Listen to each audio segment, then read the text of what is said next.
Di kitab-kitab fikih jelas. Jadi zakat itu sebelum kemana-mana itu ke kerabat dulu, ya kan? Ke kerabat dulu. Dan kerabatnya juga yang terdekat. Nah, adapun di sini apakah ini yang sifatnya konsumtif dan lain sebagainya, ini ada pembahasan dulu oleh Mbah Sahal Mahfud, Kiai Haji Sahal Mahfud yang terkenal dengan fikih sosial. Fikih sosial. Jadi ini lebih dikembangkan lagi bahwa bagaimana polanya agar zakat ini bisa menjadi pemenuhan skill bagi para mustahik. Kalau toh menurut pendapat yang banyak itu ini sifatnya konsumtif, ya kan? Maka tadi menurut pendapat Imam Qaffal, hal-hal zakat pada sektor sosial pun nggak apa-apa. Tapi memang perdebatan ya. Tapi ingat begini, yang namanya tata cara atau fikih atau syariat itu maqamul ikhtilaf, namanya furu'iyah. Yang namanya furu'iyah pasti banyak perbedaan pendapat. Itu udah aman saja. Kalau usuliyah itu udah nggak ada beda-beda lagi. Zakatnya usul, tapi metode pola itu furu, gitu furu, ya kan?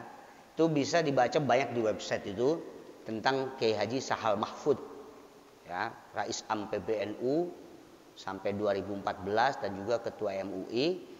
Beliau itu pengusung fikih sosial. Jadi bagaimana dana zakat ini menjadi produktif.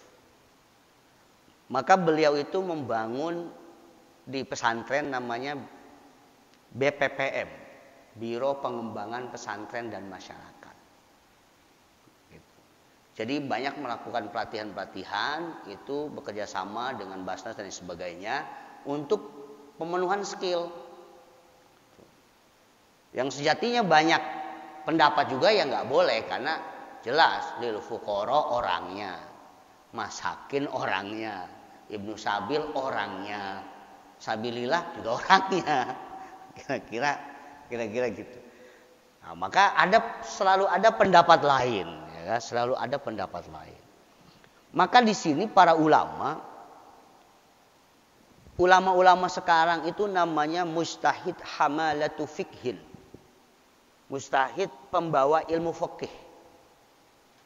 Maka mujtahid itu ada banyak, ada mujtahid mutlak seperti Imam Syafi'i, ada mujtahid ghair mustaqil seperti Imam Mazani, ada mujtahid ashabul wujuh seperti Al-Ghazali, ada mujtahid fatwa seperti Imam Rafi Nawawi, ada mujtahid nazarun fi tarjim ikhtalafa fihi syekhan seperti Ibnu Hajar Al-Hitami, terus ke bawah sampai mujtahid hamalatu fikhin, pembawa ilmu fikih. Maka ada mujtahid tarjih, yang ini pendapat kuat, yang ini, yang ini. Tapi selalu banyak pendapat.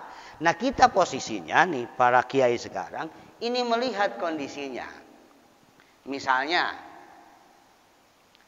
kayaknya kalau yang ini nih, ruang dan waktunya cocok pakai pendapat ini. Kira-kira gitu.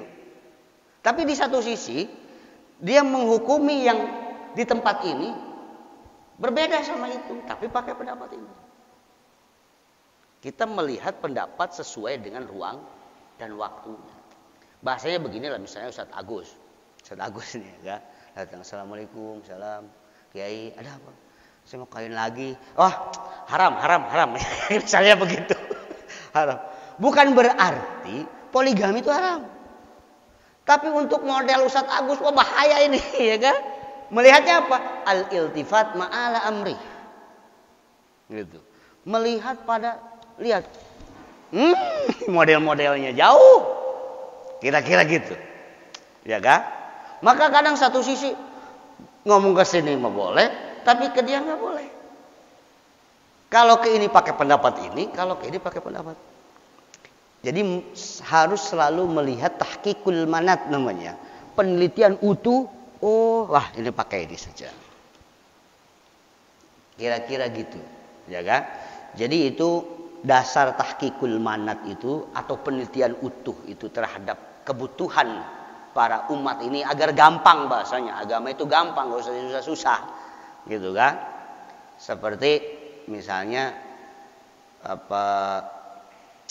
Sayyidina Ali. Orang semua itu kencing pada duduk semua, makan duduk semua, nggak ada yang berdiri. Tiba-tiba Sayyidina Ali kencing berdiri, sama makannya berdiri lagi. Itu bukan berarti ya kan? Itu sebagai sumber hukum. Kalau orang duduk semua khawatir nanti dianggap wajib. Sehingga orang yang kencing berdiri haram. Gitu. Atau ada Sayyidina Utsman. Orang waktu di Arafah, wukuf, semuanya sholatnya jamak semua. Ya, sholatnya jamak. Ya. Gitu kan? Tiba-tiba, dan kosor lagi. Tiba-tiba Sayyidina Utsman itmam. Sempurna dia. Ditanya, Sayyidina Utsman, kok kenapa kok? Nabi aja dulu. Saya khawatir nanti orang-orang setelah saya menganggap ini wajib. Berarti dia ada yang namanya al-iltifat ma'ala amri. Maka kalau satu sisi katakan, udah nggak apa-apa, bagi Ustadz ini mengatakan bahwa ini zakat sektor sosial, gitu kan? Tapi kelihatannya, wah ini bahaya ini, takut ngegampangin, ya kan? Wah haram, jangan. Kira-kira gitu. Jadi sesuai dengan ruang dan waktu di mana pendapat itu harus disampaikan. Ini dalam pola namanya mustahid hamalatu fikhin, pembawa ilmu fikih. Jadi selalu banyak pendapat, kira-kira gitu. Terima kasih. Wallahul muwaffiq ila aqwamit thoriq. Assalamualaikum warahmatullahi wabarakatuh.